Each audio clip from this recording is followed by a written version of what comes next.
Welcome to eLab Education. Today we're going to be talking about posture, one of the most debatable subjects getting around in health and fitness. Everyone knows it's important. I'm going to try and explain why it's important, and also going to break down of the impact of posture on the body and the impact of different areas and how they change the way that every other part of the body functions. So, what is good posture?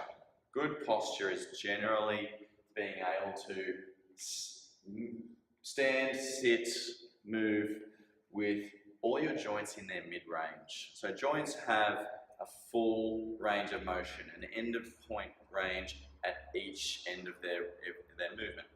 If we go and put a joint through its end of range and keep it there through its end of range, we're essentially stretching and compressing the passive tissues. So, for example, in the spine, if we were to sit with a slumped spine, one of the most common things that we think about as causing us pain, we're stretching all the ligament structures which hold our spine together.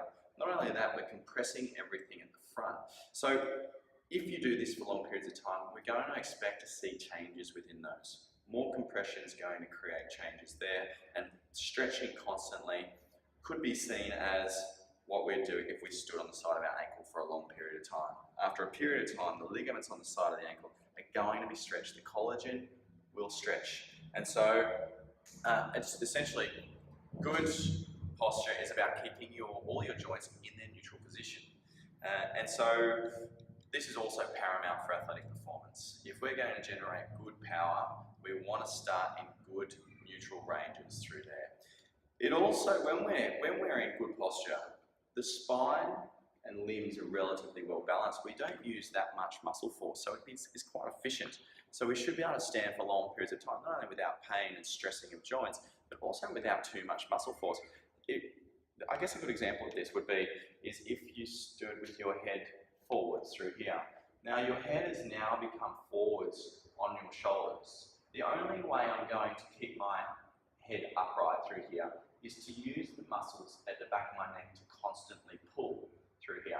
Now, essentially, they're going to become fatigued after a period of time. I'm going to end up with trigger points and muscle tightness and all the byproducts of metabolizing muscles in my neck, which are then going to create things like headaches, neck pain, compressive forces, all those sorts of things. But if I was to bring my head and sit it on top of my shoulders, so it was straight on top through here, I'm not using that same muscle force. My joints are sitting in their mid-range, their comfortable range, the position that they've been designed to. So essentially that is the reason that we always harp on as physiotherapists or good trainers about good posture. We want to maintain that mid-range. We want to stop the degenerative changes of your joints. We also want to make sure that you're using as little muscle energy as possible. So we want you to be as efficient as you can be.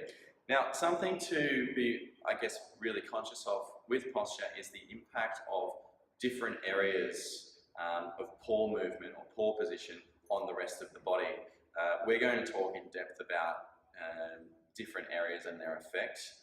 But for example, if you were to slump in your lumbar spine, okay, so if I was to sit with a flexed lumbar spine, okay, so if I was to sit down and my lumbar spine was to bend, the only way I'm going to put my head in a position where I can look forwards, for example, at the computer screen or through the car windscreen, is to now lift my head. If you can see what's happened to the facet joints, which we've discussed in previous videos, they've now become severely compressed. The foramens for the nerves have become smaller. Okay, so there's more likelihood of damage, wear and tear, and pain through here.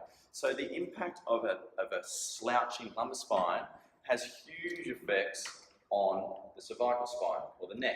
So, but if I could create this nice lumbar lordosis, this guy's a little bit twisted through here, but lumbar lordosis through here, all of a sudden my neck comes back to its nice natural lordotic curve as well. Okay, so what happens here affects here. Now the same could be said for how the feet affect the pelvis, and the pelvis therefore affects the spine and so forth, or even the shoulders, how the shoulders affect the neck. So we'll talk more about those in other videos, so go and find the relevant videos to you and have a look at those. and they'll be under your spinal health and postural set videos.